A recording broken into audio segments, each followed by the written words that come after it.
So in case you weren't sure who to pick in 2xKO, whether you're unfamiliar with League of Legends or just don't know anything about these characters, don't worry, I got you. I kinda got this idea from Kraken Atkins, who did a BBTAG character select flowchart. Credit to them. I can't imagine how much time that must have taken, since that game has a roster that's like 4 times the size of 2xKO. So yeah, make sure to check them out. Alright, enough detours, observe. The pivotal question you have to ask yourself immediately is, do you like big bodies? Figured it was a good start, since as of launch, almost half of the game's characters are somewhat on the bigger side, so if your answer to that is yes, you're in luck. In fact, the very next question you'll have to answer is whether you want a giga body or just a brawler who's kind of on the bigger side. I'm slightly exaggerating here, but the size difference between the biggest characters and the smallest is no joke. In fact, whether you'll end up playing them depends on this pivotal question. Are you evil? Well, if you are, you might just be in business for cranking your blitz. The metal guy is a grappler with an assist that restands, so if you enjoy putting your opponent into a state of constant strike throw panic, as well as hooking them from half a screen away, this fella might be for you. But for those of you that are more pure of heart, we have Braum. Don't be fooled, however, despite him not being cloaked in nearly as much dark aura, Braum thrives on getting his ice shield buff that gives a whole slew of his moves a hit of armor. Being stuck in the corner with him is terrifying. He'll mercilessly bash your head in with a door and a smile on his face. But if you're more in the mood for brawlers, you've also got a couple of decent options, because both of them are some of the cheapest characters in the game. The only question is, how cheap do you want it?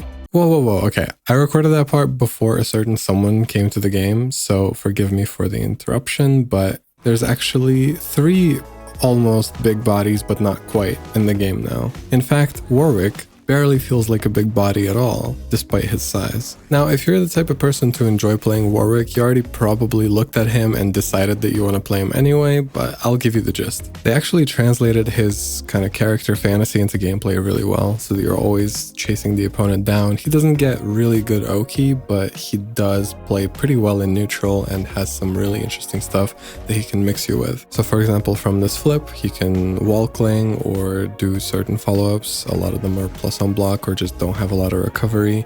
He has a command grab off of it. He can also do the flip charged and use it in combos. He can also do the flip off of his running moves, which, because of the momentum they give you, creates a lot of opportunities for really hard to deal with cross-ups. And that's not even mentioning the bloodlust. I think the most fun part of the character by far. I'm currently a Warwick main, so I love him to pieces because of this mechanic. It makes him a genuine menace. He becomes impossible to deal with in pressure and on block. In bloodlust, he gets special cancels, which let him turn his otherwise unsafe moves into something that just extends his pressure and extends his mix. He gets a double jump, which basically serves as that flip again that he can do follow-ups off of, except now he can do it at any point in the air. And he gets this cross-up.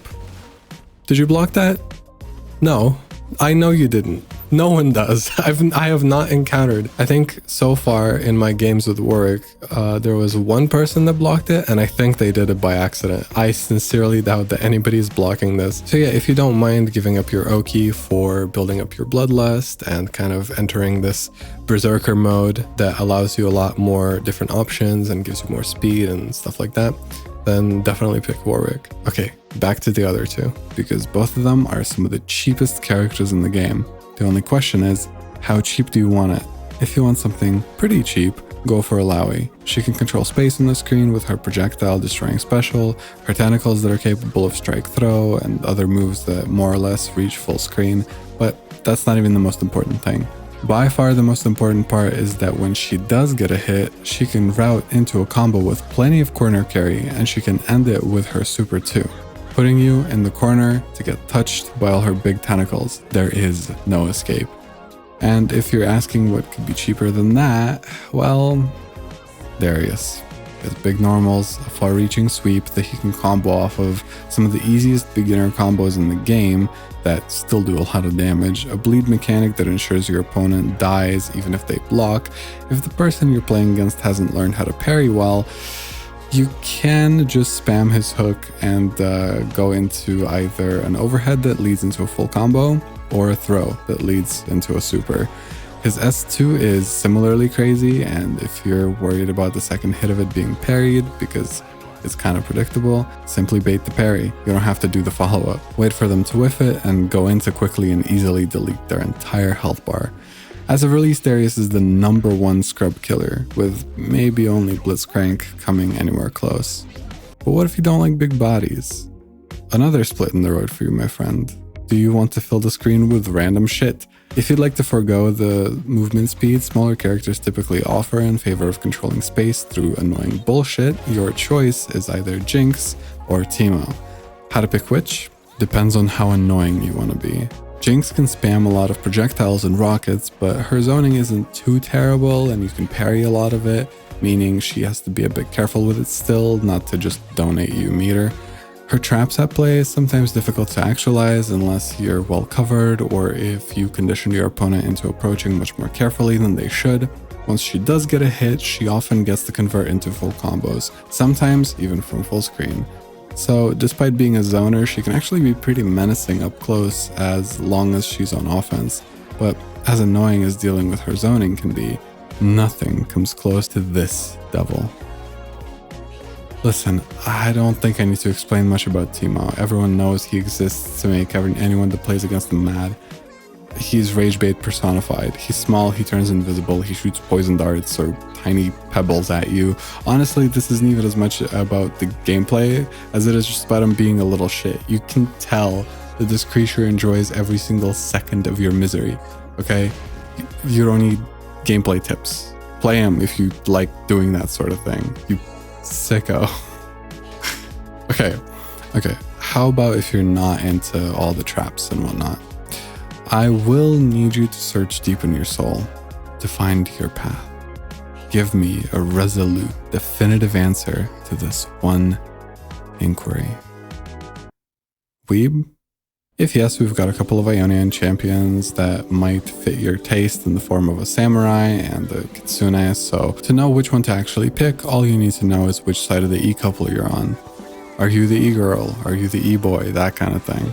Okay, not really. It's more about execution and the way you play neutral, okay? Ahri air dashes around and is a bit more mobile, has some projectiles to help control space and some fun high-low mix as well. Yasuo, on the other hand, is all about his stances, so he might fit your taste more if you enjoy fancy combo routings that require a lot of button presses and constant stance canceling. But to be honest, both of them are great picks, and it will mostly come down to aesthetics and combo execution preference. And for the non-weebs, we have our two remaining Zonites. Now, Vi and Echo are quite different, but the most important difference between them, in my opinion, is do you want mix? Vi does have several overheads. She can cross through you with sway, but her kit doesn't lend itself well to true 50-50 mix-ups, nearly as well as Echo's kit does at least. So most of the Vi players you'll see will either do strike throw, from which she gets pretty decent reward anyway, or using her sway with the help of an assist to cross up. Echo is nowhere near as honest. His built-in overhead is much harder to see, and he has an easier time getting a combo out of it with either assist or his time rewind. In general, if you're willing to put in the time to get comfortable with his rewind mechanic, you get to inspire great confusion in every opponent you fight, since he can rewind a whiffed throw attack, whiffed parry, or any button pretty much at any time as long as his clone is active. And that's pretty much it for now. To XKO will have about 5 champions coming out per year, so maybe I'll revisit this video format in a couple of years when the roster is double the size it is right now. But for the moment, if you found this vid helpful or entertaining in some way, showing some support would go a long way, whether on here or on Twitch. I really appreciate you watching and being a part of the conversation. Oh, and also feel free to let me know if I missed anything. I obviously know a little bit less about the champs that I personally haven't been playing as much, so if I got anything wrong, I'll try to correct it as best as I can. See you next time.